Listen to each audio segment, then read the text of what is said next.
Not much, man. Getting ready for a little bit of a road trip. How far is that from here? From Miko, I looked at it the other day because Chris and I were figuring out how long, when we had to meet and all that kind of stuff. It said about an hour and 55 minutes or so. So yeah, about 2 hours, give or take. It's just not an easy way to get there, really. So no, that's what I was thinking. So for us, because we're gonna have to go to Newcastle first, and even from Newcastle, it's like an hour and 40 minutes. Yeah, it's just one of those. From Newcastle, you'll probably go up to the city and then cut over 40. But yeah, from here, you got to go. Carnegie, Weatherford is probably the easiest way to get up there. Yeah, you're gonna drive by my house. That's where the buses will go. Yeah, they come down near Sport Hill Road. Yeah. And go out the back. Yeah, that's the way we're probably going to go. I think Billy's going to meet at my house, and then Chris kind of lives out in this area up by the lake, so we're going to pick Chris up on the way, and then head on up there. Like I said, go live at 6:30 and kick off at 7. Heck yeah. Woodward game, man. Yeah, good game for the most part. It's kind of. It shows how far we've come as a program to win 60-0 and just kind of be like, there's a lot of things we got to work on. Talking to David Dillingham after the game, I said, did you ever think you would sit at Elgin games and not be too happy with a 60-0 victory? And he was like, no, definitely not. Because he's been around for all the long haul. But like I said, after the game, wasn't too impressed. But as you looked back at it, did a lot of great things.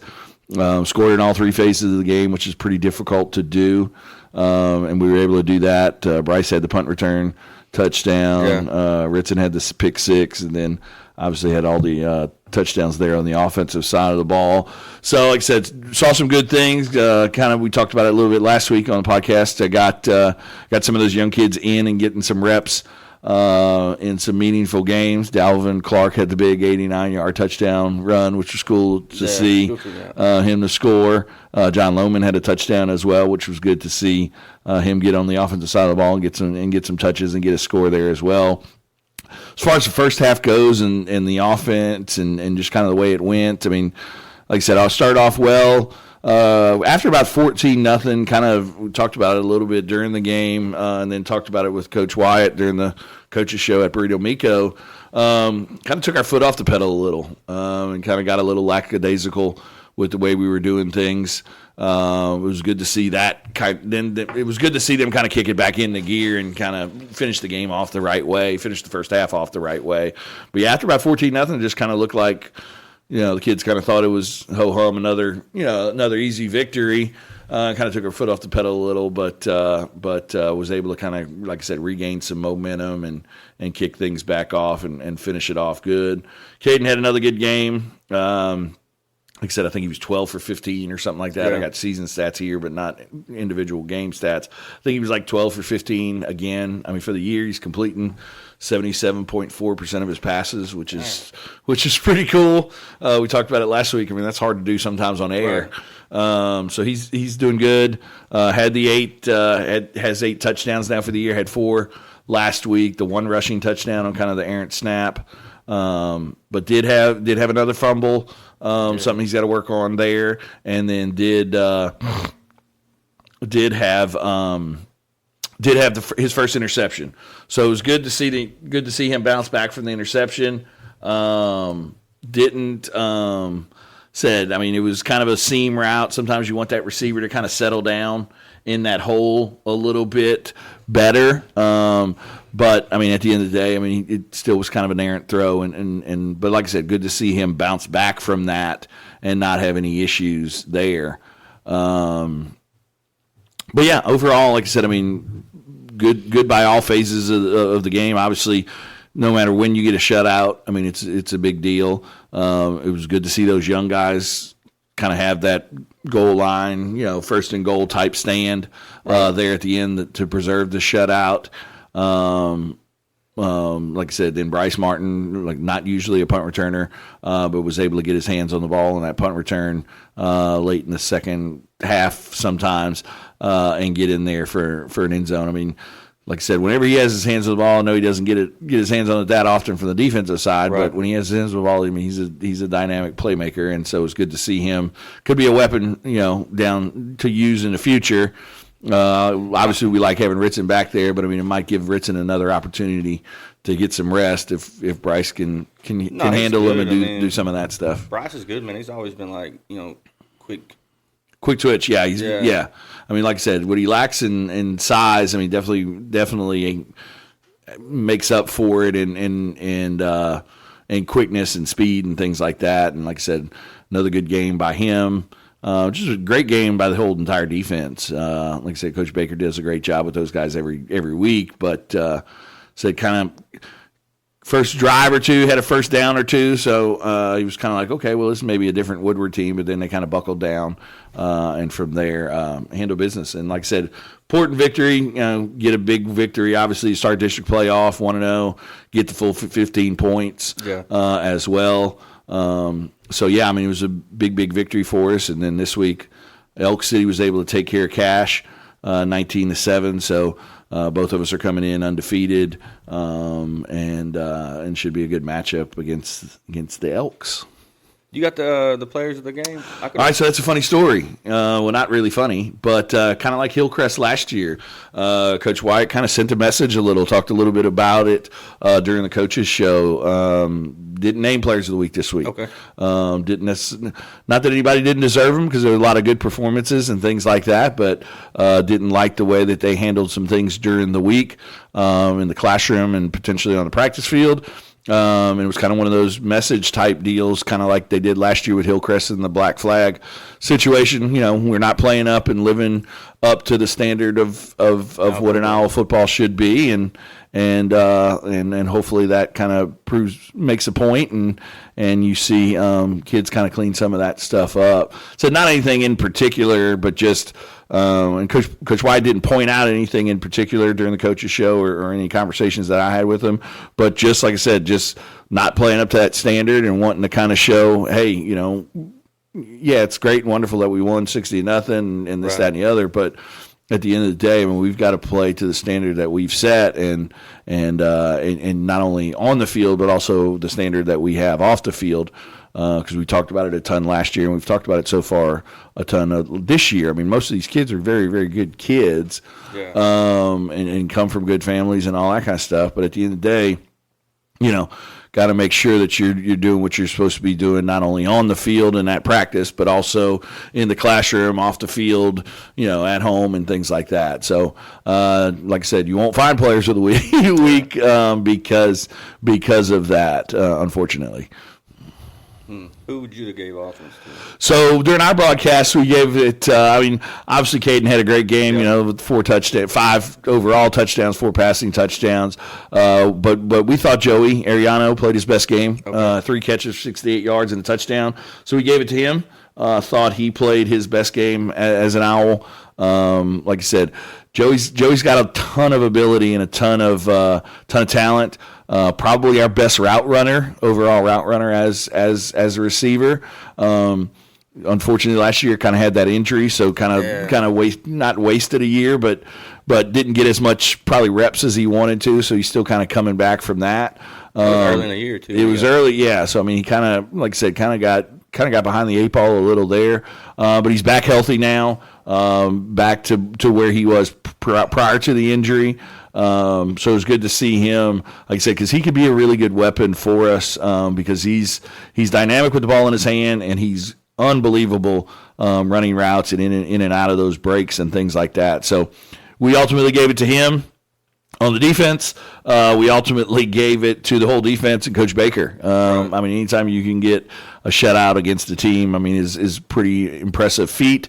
And like I said, I mean, they swarmed to the ball. They tackled way better this week than they have in the previous weeks.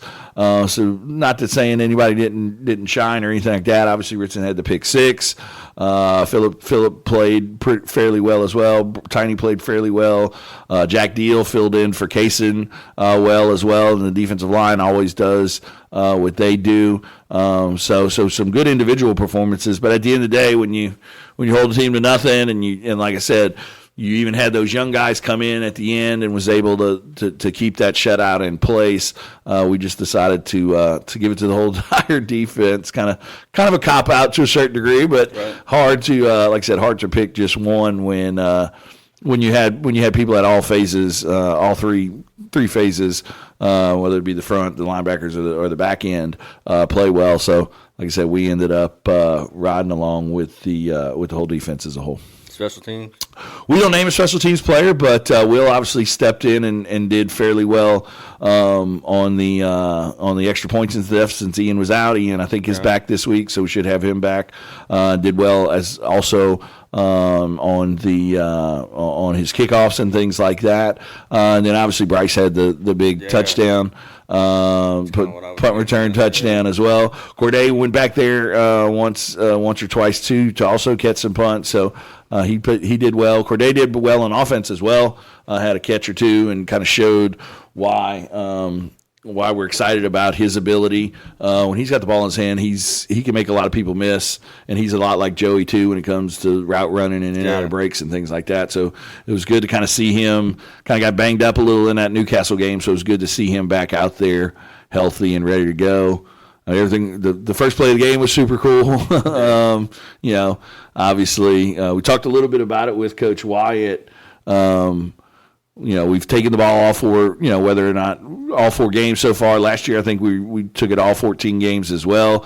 A lot of coaches like to defer to the second half and things like that. Coach Wyatt likes to take the ball and get the offense on the field, try and put some pressure on the opposing team. Because if you can score that first drive, I mean, now you're winning the entire game. You know what I'm saying? You got that lead, and the other team's kind of fighting from behind, potentially the entire game. So that's part of the reason he likes to do it, to get out there, get fast. So it's cool to see. Little behind the scenes stuff. I mean, we ran the flea flicker the first play of the game against Newcastle. Caden didn't hand it off to make it a flea flicker. So Richard was kind of looking at him like, hey, bro. But ended up completing the pass, I think, to Kaysen anyway. But this week was able to run the flea flicker, and Keegan did a good job. Ritson kind of took a little bit longer pitching it back to Caden than you would like on that type of play. So Caden had to get it out of his hand quick, but Keegan did a good job of waiting for the ball, catching it, and then making a couple people miss, and then went 71 yards on the first play. So it's always cool to score in the first play of the game. Good day, my man. Yeah. What else? You got some stats over there? Yeah, I got some stats for the year. I mean, like I said, kind of getting prepared for tonight to kind of bring all that to you and stuff. Offensively, I mean, just kind of give you some team stats on the front end. Offensively, I mean, we've got 841 total yards, averaging 460 yards a game, 1,068 rushing yards, 773 passing yards. We got 191 points total. That's averaging 47.8. And then on the defensive side of the ball, I mean, we're outgaining our opponents by over 1,000. We've only given up 386 rushing yards, 365 passing yards for a total of 171. So we're only giving up 175 yards a game when we're averaging 460. So almost 300 yards a game more on offense than what we're giving up. And then 45 points scored against us so far this year, 11.3. Knowing Coach Baker, I would assume he wants to get that probably in those single digits. Knowing him, so he's probably not too excited about that number at the moment. But like I said, hopefully we can throw up another zero burger tonight and help that one out a little. Talked a little bit about Caden earlier. He's 48 for 62, 77% of his passes completed, 770 yards passing so far with the 8 touchdowns and 1 rush, and then in the 1 rushing touchdown, the 1 interception, and the 1 fumble as well. He's really starting to play a lot better, kind of coming into his own. Like I said, talking to him a little, at the 8th grade game today. I mean, he's a lot more, not today, but Tuesday.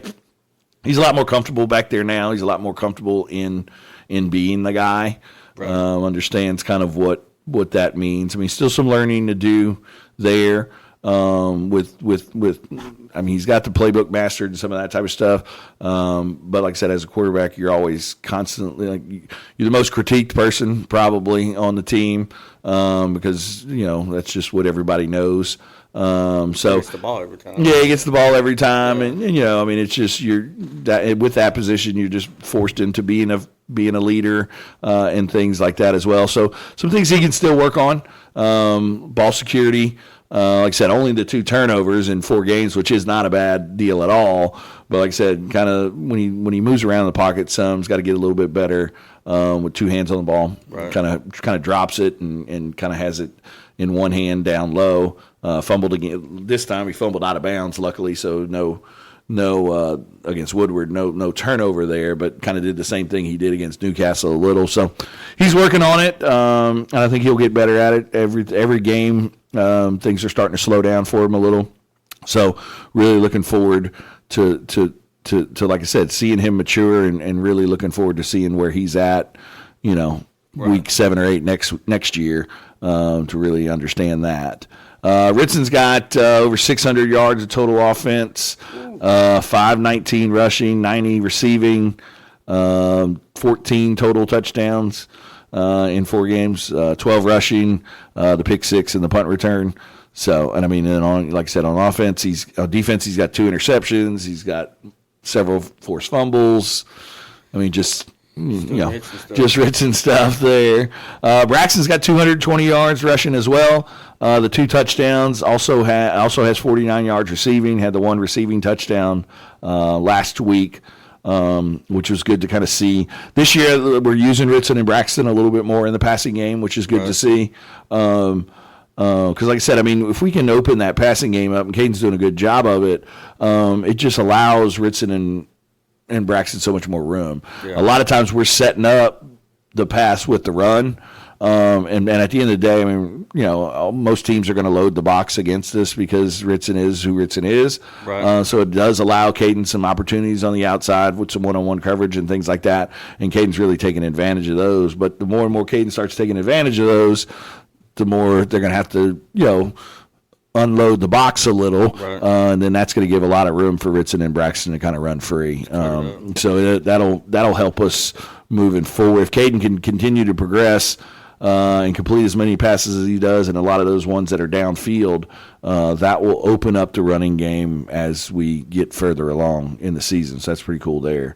What's the cool thing is like how it's because if you got to think how to plan for us, right? Every week we're a different team. Because we're just getting better. We're getting better. Man, I'm glad I don't have to figure that part out. No. I mean, I would hate to be a defensive coordinator to prepare for us. And I mean, same thing on the offensive side of the ball. I mean, Coach Baker does such a good job of being multiple, and now we're rotating a bunch of defensive linemen in. We've got, we're last year, not by no means were we predictable last year, but we kind of lined up where we were. Because we had such good athletes and things like that. Yeah. Where this year, I mean, you've got, like I said, we talked about it a little last week.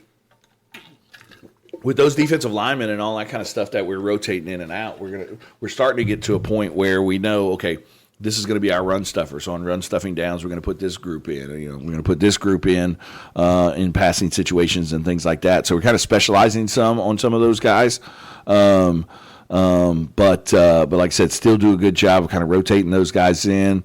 With casing out, Jake did a good job filling in for him and calling the defense as well, and so did Brody. Right. Donnelly kind of stepping in for him. And then, like I said, on the outside, Phillip and Jace Johnson actually played a very good game too. Phillip kind of came out a little bit early, and Jace did a great job from that linebacker spot as well. And like I said, only a sophomore, and he looks pretty good out there. Yeah, he's an athlete. So it'll be good to see him kind of progress through the year. That'll be able to give Tiny and Phillip some rest here and there. Got something in my throat. So that'll give, like I said, Braxton and Phillip some opportunities potentially to get some rest if Jace can continue to play the way he's been playing there. And then Big T is a run stuffer and does a great job. One of the best things to watch from the booth is on third down when he comes running off the field. It's an itch. It's a good thing. It's a fun thing to watch. And every week he's getting faster and faster. And you can see, I think we talked about it last week. I mean, he's down 20, 30 pounds or so since fall camp. I mean, he's still a force in there, but he's getting in a lot better shape, better football shape, and things like that. So he'll be a force to reckon with too. And then, like I said, I mean, Caleb Adesola is doing a very good job. Plays with that Adesola motor that we're used to seeing there. And then Tucker New. Tucker New's starting to finally click for Tucker, and he's going to be a force as we move forward this year and into next year with only being a junior there. Receiving wise, as far as we don't have any tackle stats. I'll probably get those from Jack in the next week or two. But receiving stats, Brody's leading the team with 14 receptions for 222 yards, 2 TDs. And then also has 34 rushing yards. Kaysen has 6 catches for 67 yards, but 124 rushing in the touchdown. Like I said, Joey now got 6 catches for 109 yards and a touchdown. Keegan has 2 for 81 and a touchdown. And Corday has 3 for 41. Ritson has 12 rushing touchdowns. Braxton has 2. Kaysen has 1. Dalvin has 1. Caden has 1. As far as receiving TDs go, Brody has 2. Joey has 1. Lucas Young has 1, Tucker New has 1, Braxton has 1, Keegan has 1, and John Lohman has 1. Punt return touchdowns. Obviously, Bryce has got the 1, Ritson's got the 1, and then interceptions. Richard's got 2, Keegan has 1, and Bryce has 1. And then Kaysen only has 6 punts on the year. We've only punted 6 times all year. 6 times in 4 games is pretty good. Yeah. Only 6 punts, 33.3 average with a 38 for his long punt there. So it's kind of your season stats after 4 games. Obviously 4-0, 18 wonderful wins in a row, hoping for 19 tonight. But the big thing is, like I said, 1-0 in district with that huge 15 points there. And he said Clinton was able to take care of business against Weatherford in overtime, 22-21. So people thought Clinton was down. They were winless going into that game. Everybody kind of thought Weatherford was going to be potentially our biggest competition in the district. But Clinton and 7-7 after the game was over. Kind of a crazy game too. I don't know if you know anything about it or heard anything about it. 4th and 10. In the second overtime, Weatherford scored, so it was 21-14. Halfback pass. We actually watched the last couple plays in the coach's office. Their game ran a little bit after ours, so we were in the coach's office. Was able to watch it live on Tornado TV or whatever one it is there, and halfback pass, throws it. The receiver is. The DB is falling down, but the DB catches the ball, but he's falling to the ground as he's catching it, and the receiver that's standing behind him just rips the ball out of his hand. So he never makes contact with the ground or anything to complete the catch in the end zone to be an interception. The receiver just kind of took it out of his hand, and so that makes it 20-21. Right. And then Clinton decides to go for 2, and they just do kind of a little pop pass and fake the toss and dump it to the tight end for the 2-point conversion to win it 22-21 there at Tornado Bowl. So like I said, huge victory for Clinton. So maybe Clinton's not as down as people think potentially. So us, Clinton, and Elk City came away with the victories. And then I can't remember who won between Bridge Creek and Douglas, but I think Bridge Creek did there. So like I said, only first game, but 4 teams are 1-0, and then 4 teams are 0-1. Obviously, with it being the first game there, but I think we're the only ones, unless Bridge Creek. I don't remember the final score of that one. Well, that got our 15 points. Right.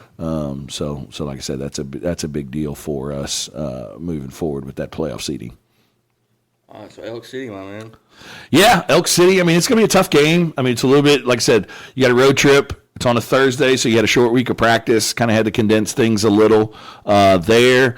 Very, very physical, power run football team. So our defensive front and linebackers are going to have to do a good job of stopping and containing. They got two pretty good running backs. And like I said, more of a physical, not necessarily a speed outside type game. I mean, they want to muddy it up and play within 3 or 4 yards of the line of scrimmage. I would think most teams in our district are going to focus more on the run to try and keep the ball away from our offense, try to keep that clock running as much as possible, limit our possessions potentially. But at the end of the day, I mean, it's going to be a tough game because, like I said, they do a lot of good things on offense. And one thing about it is they're gonna come to hit you, and they're gonna try and pound the rock over and over and over again. So like I said, defense has got to be prepared for that.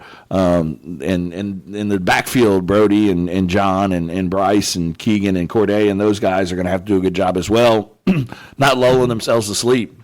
Because those type of teams, it's run. Then all of a sudden they try and hit something over the top.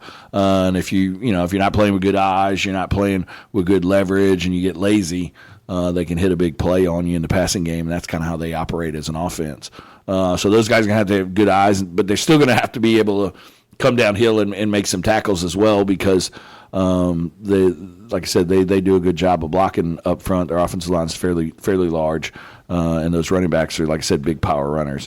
Defense, another cover 3 defense. The third week in a row, we're kind of playing a cover 3 type of defense. That's designed to, like I said, gives you some opportunities in the passing game on some seam routes and things like that, some deep curls and some dig routes that we've kind of been throwing the last couple of weeks. So it'll be interesting to see kind of what kind of game plan we come with there. A lot of times with those cover 3 looks, I mean, you get a decent amount of people in the box, so they're going to try and stop Braxton and Ritson and force us to throw some. But like I said, pick your poison at this point with the way Caden's been playing lately and the way he's been completing passes.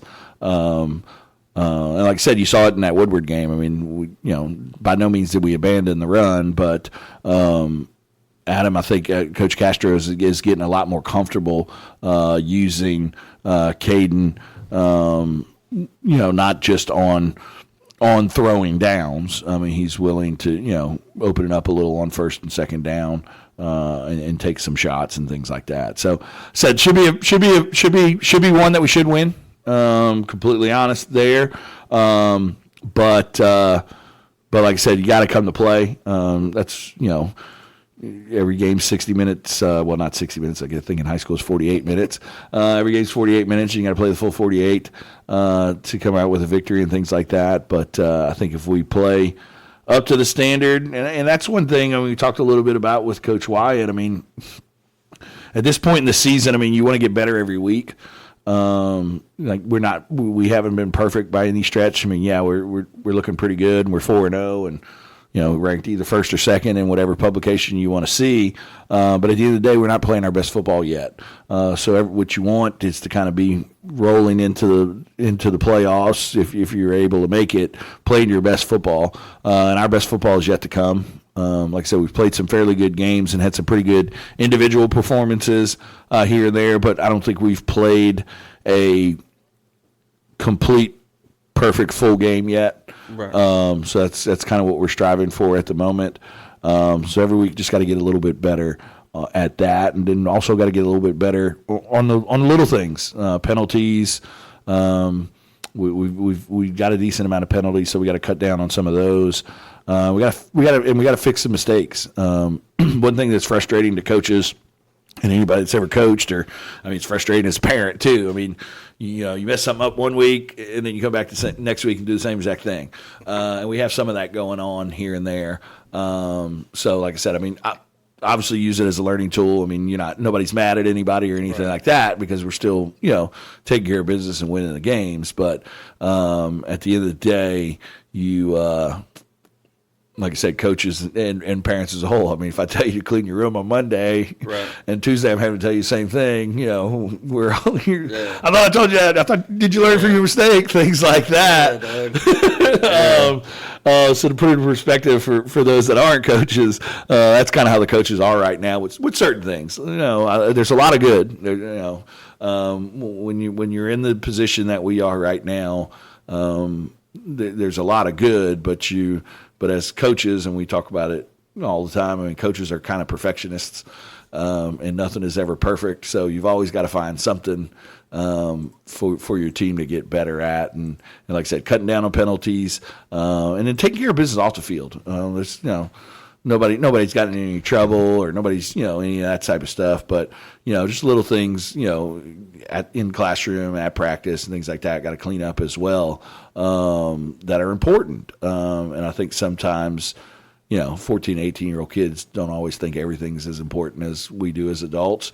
But I mean, the game of football and sports in general teach you a lot of life lessons, and this group is learning those as we're moving forward in the season.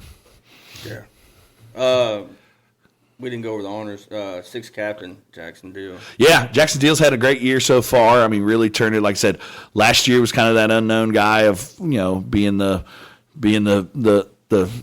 fifth Beatle or whatever you want to call it, as that offensive lineman. I mean, everybody, the big three, and then Hudson had started that year before, so Jackson was kind of the only new guy on the block, and did a great job last year, and has really just picked it up from this year.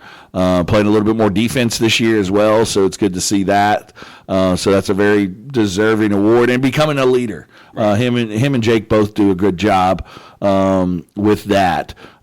Jake, like I said, Jake stepped in for Kaysen last week, playing that middle linebacker spot that calls all the defenses and stuff like that, and like I said, didn't really see much of a drop-off there. I mean, different type of athlete to a certain degree than Kaysen, but didn't see anybody lined up incorrectly or any of that stuff. So, I mean, obviously did a good job there. So when you get in a position like that, and to not see any drop-off there between, like I said, him and Brody did a good job of getting everybody lined up, calling the right calls and strengths and all that kind of stuff. So it was good to see that. But Jackson, like I said, just an anchor on the offensive line, and then, like I said, now that he's playing defense too, I mean, you could see him. He's using his athletic ability and kind of technique and speed to get in there and get some rushes in and things like that. So very well deserved, and he's one of those leaders. Big time leaders, even though he's only a junior. Like I said, one of those ones that next year is in line to potentially be one of those permanent captains with the way he's moving and progressing. Practice player of the week, Aiden Mayer. Yeah, good job of him, like giving a good look on both the offensive and defensive lines. Like I said, we talk about it every week. I mean, without those guys, I mean, it makes Friday that much more tough. Having competition at practice, giving the Jackson Deals and the Caleb Adesolos and things like that on the D-line a good look from those line positions are important, because the last thing you want is to get out there on Friday, and be like, this kid's way better than the kid I was practicing against, or like this kid plays nothing like the kid that I lined up with all week and all that kind of stuff. So, like I said, good to see him get that award. Like I said, the cool thing about getting that award is you're out there with the captains and kind of get to see how the coin toss works and all that kind of stuff, and a cool deal there. I believe he's a sophomore, right? I think so. Yeah. The Black Flag Bear. That a boy.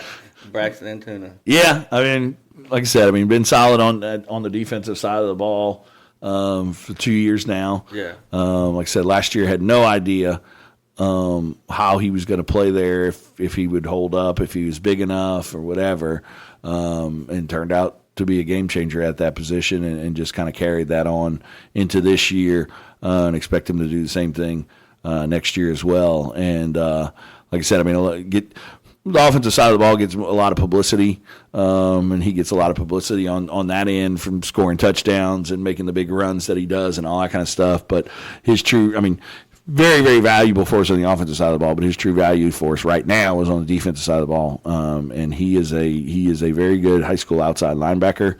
Like I said, kind of short-wise undersized, maybe, and part of the reason we call him tiny, but at the end of the day, that wrestling background and all that kind of stuff, he's able to use his size to his advantage and his quickness and his speed with leverage and getting under blockers and bending corners and things like that, and like I said, had a very good defensive game last week. Had a couple pass breakups, kind of rushing the passer. Did a good job on one or two plays that I can think of off the top of my head of, getting close, seeing the quarterback was about to get rid of it and jump up and knock the ball down. But like I said, well deserved there. I know Coach Baker, thinks a ton of him on the defensive side of the ball and loves to use him in some opportunities at that anchor spot, at that outside linebacker spot, to do a good job there. Shout out Chris Hayes. He said he's ready for football tonight, and Trace Laura said, "What's up, Trace?" He said, "How are we doing, guys?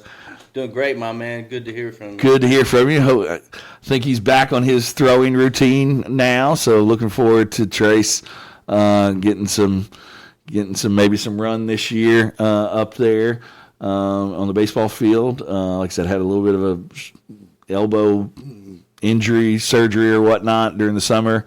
So like I said, ran into him a couple times during the summer. He was almost healed, so hopefully he's healed and good to see him watching.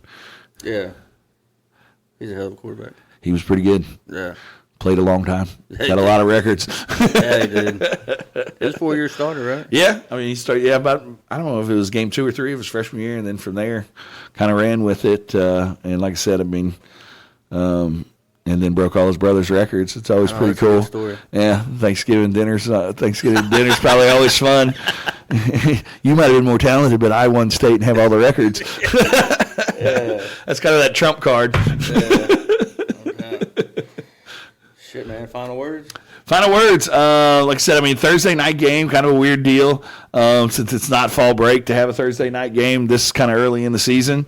But Elk City has, I don't know, some kind of something up there tomorrow night, so I had to change the game. So hopefully you join us up there at Elk City. I know the Owls always travel well, but if you can't, obviously join us live in the Oklahoma Sports Network. We'll have all the action for you live. We'll go 6:30.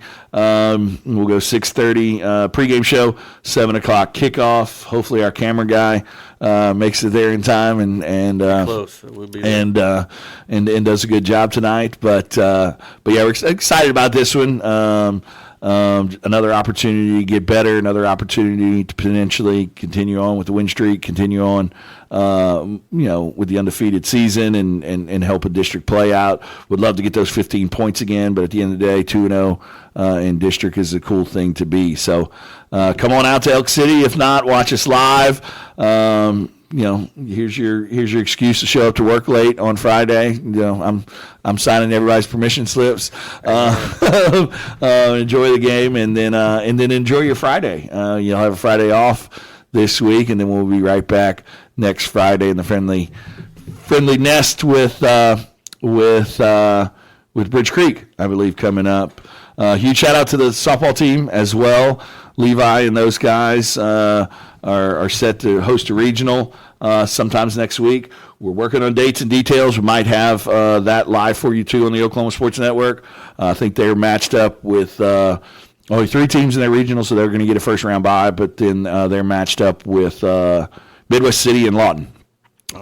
So playoff softball is here. Levi and those guys looking to potentially try and get to state there. So, like I said, after this week, we'll know the details. We'll know the details of the game, the time and dates of those games, and like I said, hopefully we can have those, barring schedules and things like that. We'll be able to try and get those for you on the Oklahoma Sports Network as well. But it's always a good time to be an Owl this time of the year. Things are rolling. Basketball obviously started. Today's October 2nd, so.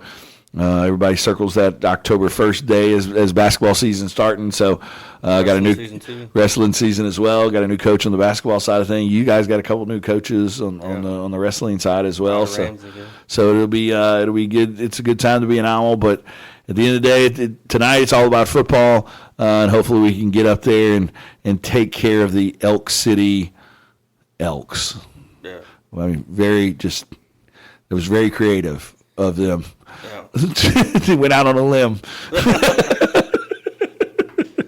But yeah, looking forward to it and excited to call it. I think we'll be on top of the press box again tonight, so hopefully the weather I think it's supposed to be nice, but hopefully it's not too hot. So hopefully the weather treats us, me, myself, Chris, Billy, and Dax, okay. But like I said, excited about it, and then happy to get back home though, because it is a little bit of a road trip, and then hopefully come back 2-0. Amen. That's all I got, man. That's all I got. Go Owls. 41 minutes. There you go. Yeah, when I saw you scrolling, I was like, "Yep, there's no players." I thought I seen it, man. I must have seen last week. I saw last week's or something. Yeah, I could have swore I seen it. Yeah, because that's what I Tuesday was rolling around, and I mean on the coach show, that's kind of what I mean. We talk about the game some, but then also we kind of go into players of the week, and so I text Sherman, was like, "Hey man, y'all hadn't posted." He was like, "So."